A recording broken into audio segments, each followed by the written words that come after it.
On November 5th, 1975, in the dense forest of northeastern Arizona, a logging crew was finishing what should have been an ordinary workday. 6 men and their co-worker, Travis Walton, were driving through the Apache Sitgreaves National Forest near Heber when something unusual broke the rhythm of the night. Through the trees, they noticed a light. Not the kind that belongs to a vehicle, not a flare, not a reflection, but something stationary and hovering. The men later described it as a glowing object suspended above the ground, silent and unfamiliar in shape. Travis Walton, then 22 years old, asked to get closer. According to the remaining crew members, the situation escalated within seconds. They reported seeing a bright blue-green beam of light descend from the object, striking Walton and forcing him backward. The men fled the scene in panic, later explaining they believed their co-worker had been killed. When they returned minutes later to retrieve Travis, they found no body. There was no sign of him, only silence in the forest. What followed was not just a missing persons case, but a large-scale investigation that quickly drew national attention. Search teams were deployed across the area. Law enforcement treated the case as potentially suspicious due to the bizarre nature of the crew's accounts and the lack of physical evidence at the scene. The 6 loggers were interviewed repeatedly. Their statements remained largely consistent, something that investigators noted but still scrutinized heavily. Polygraph examinations were administered to the group, producing mixed interpretations depending on the examiner and the methodology used. Some results were later cited as supportive of their account, while others were considered inconclusive. Despite extensive searches, no trace of Walton was found during the initial 5-day period. During that time, speculation spread rapidly, ranging from accidental death in the wilderness to deliberate deception. Then, on November 10th, Walton reappeared, calling his sister from a phone booth in Heber. Medical evaluations confirmed he was uninjured, but in a state of confusion and exhaustion. What he described after returning would become the most debated part of the case. Walton claimed that after being struck by the light, he regained consciousness in an unfamiliar environment. He described sensations of disorientation and fear, followed by encounters with beings he could not clearly identify. Over time, his account would evolve through interviews and later hypnosis sessions, where he attempted to reconstruct missing portions of his memory. These sessions produced more detailed descriptions, though they also introduced questions about suggestion, memory reliability, and interpretation. Scientists, skeptics, and UFO researchers have all weighed in on the case over the decades. Skeptical explanations have pointed to misidentification of natural or man-made phenomenon, psychological stress, or inconsistencies in recall under trauma. Supporters of Walton's account argue that the number of witnesses, their consistent testimonies, and the immediate disappearance of Walton from a controlled environment make the case difficult to dismiss outright. No physical evidence has ever confirmed extraterrestrial involvement, and yet no explanation has fully accounted for every element of what was reported that night. What keeps the Travis Walton case alive in public memory is not just what was claimed, but what was documented. A man witnessed by multiple people stepping out of a truck, a sudden disappearance and a reappearance 5 days later with a story that divides belief to this day. Because regardless of interpretation, something happened in those woods in 1975 that no one has been able to close the file on fully.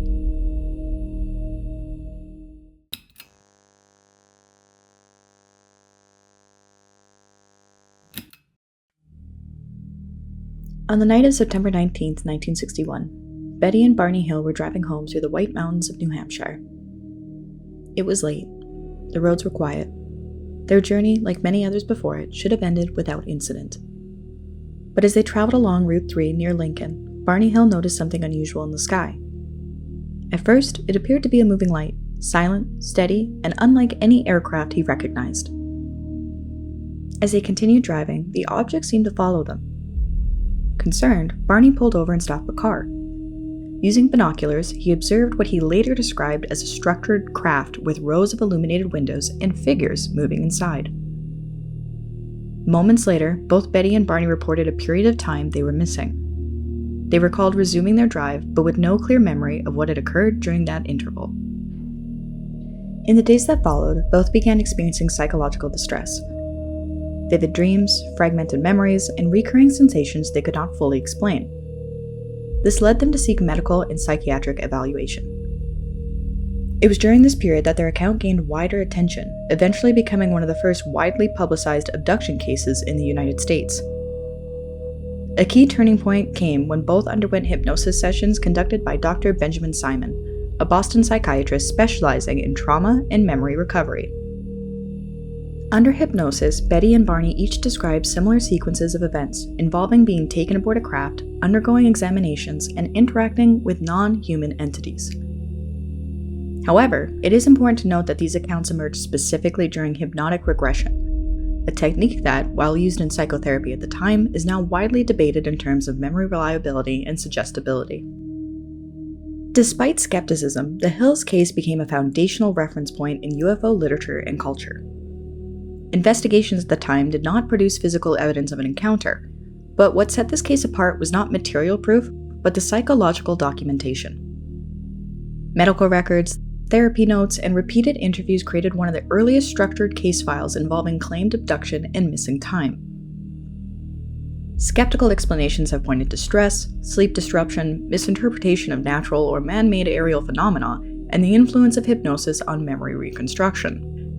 Supporters argue that the consistency between independent hypnosis sessions, along with the emotional intensity of their accounts, makes the case difficult to dismiss entirely. What remains uncontested is that something deeply distressing occurred for both Betty and Barney Hill in the aftermath of that night. Even without consensus on interpretation, the case left a lasting imprint on how missing time and alleged abduction experiences would be studied, discussed, and portrayed in the decades that followed.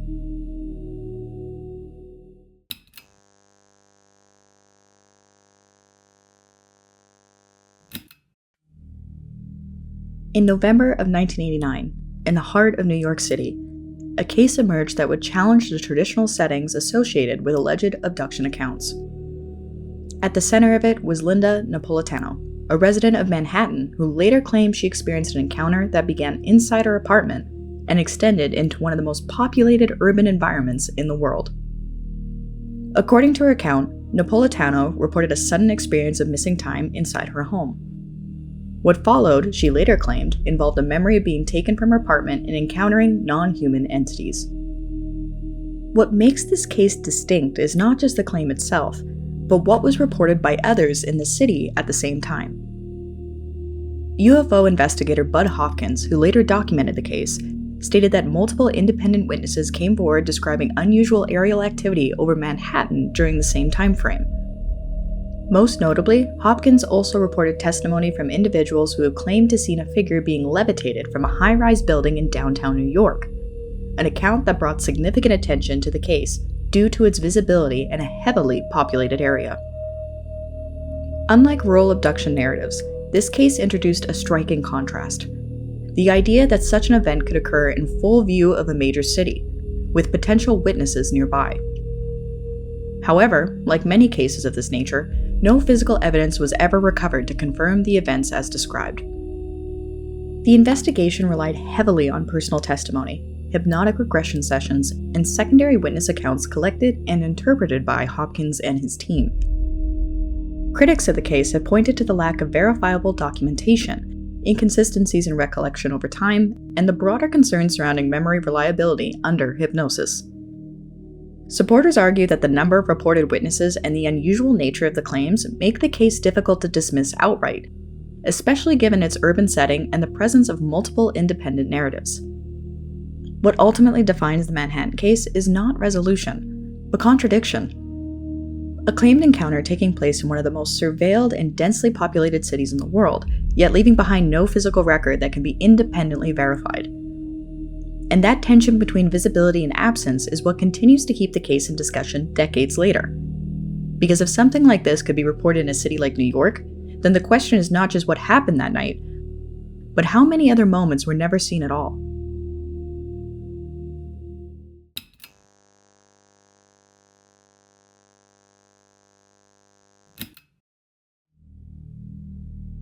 In more recent discussions surrounding alleged abduction experiences, one of the names that occasionally appears is Terrell Copeland, a U.S. Marine veteran. His account stands out less because of dramatic detail and more because of the context in which it is presented. a structured military environment where observation, discipline, and procedural awareness are expected as part of daily life. According to his reported testimony, Copeland described an incident that occurred while he was actively serving, during which he experienced a sudden and unexplained disruption in his awareness of time and surroundings, otherwise known as missing time. In Copeland's case, he described the experience as disorienting rather than immediate or visual in nature, something defined more by its after effects than by a fully recalled sequence of events. Following the incident, he reported difficulty remembering the timeline of what he believed had occurred, a detail that has been noted in many similar personal accounts across different time periods and locations. However, unlike more widely studied cases, there is limited publicly available investigative material tied directly to formal military documentation regarding his claim. This places his account, like many others of its kind, primarily within the realm of personal testimony rather than structured institutional investigation. And that distinction is important, because without physical evidence or official case documentation, these experiences exist in a space where interpretation becomes highly dependent on perspective, whether psychological, environmental, or something else entirely. Skeptical analysis of similar accounts often considers factors such as stress response under operational conditions, sleep disruption, or cognitive gaps influenced by environmental pressure. These explanations do not necessarily dismiss the experience itself, but they attempt to frame it within known human responses to high stress or low recovery conditions. On the other hand, those who take an interest in cases like Copeland's often point to the consistency of missing time reports across unrelated individuals, time periods, and professions, not as a proof of a singular explanation, but as a recurring pattern that continues to resist simple categorization. What makes this account persist in broader discussion is not a single moment that can be replayed or verified, but the lingering gap between experience and documentation, between what is felt by the individual and what can be externally confirmed. And in that space, where records end and memory begins, these stories continue to exist, not as conclusions, but as unresolved entries in a much larger conversation.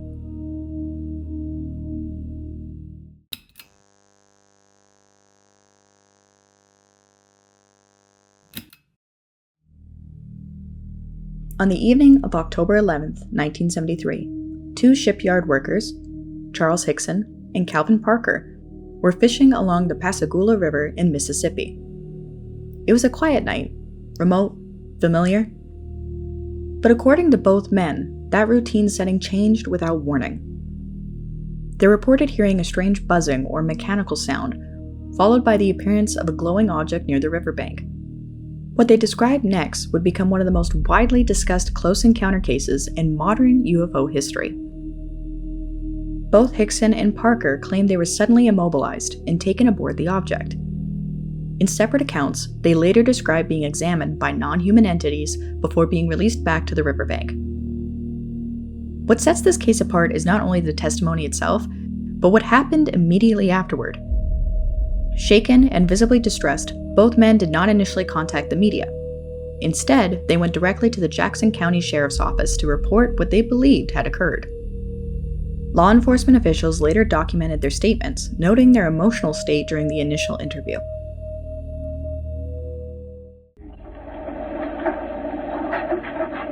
Just like you to come out. Yeah, I know. You can't believe it. You can't make people believe it. I paralyzed right there. I couldn't believe it. They won't believe it one of these days. They won't believe it one of these days. Might be too late. I knew all along they was people from out of the world up there. I knew all along. I never thought it would happen to me. In an unusual step for cases of this nature at the time, authorities also arranged for a polygraph examination. The results were later interpreted by some as indicating that the men were truthful in their account of experiencing something unusual, though, as with many polygraph cases, the reliability and the interpretation of such tests remains widely debated. Over time, Hickenson and Parker gave multiple interviews, with their accounts remaining largely consistent in describing the core elements of the experience. Parker, in particular, was noted for the emotional impact the event had on him in the immediate aftermath, while Hickenson became more publicly associated with the case in later years. skeptical interpretations have suggested alternative explanations, ranging from misidentification of natural or man-made phenomena to psychological stress responses during nighttime isolation. Others point to the consistency of their immediate police report and the level of distress documented by officials as reasons the case continues to be taken seriously within UFO research circles. Unlike many similar accounts that rely heavily on delayed recollection, the Pascagoula case is often referenced because of its immediate reporting to law enforcement and the formal record created at the time of the incident. Still, no physical evidence has been recovered to definitively confirm what the two men described that night. And like the other cases in this collection, it remains suspended between documentation and interpretation. A moment witnessed by two individuals, reported within hours, and debated for decades. Because sometimes the most unsettling cases are not the ones told long after the fact, but the ones written down while the memory is still fresh enough to shake the people who lived it. Across every case, the pattern remains. Missing time, unclear memories, unanswered gaps. Different people, different places, same questions. Investigators search for proof. Skeptics search for logic. But nothing fully explains what was reported. Because once every explanation falls short, all that's left is uncertainty. And as you keep your eyes to the sky, wondering what's really out there, make sure to leave the light on.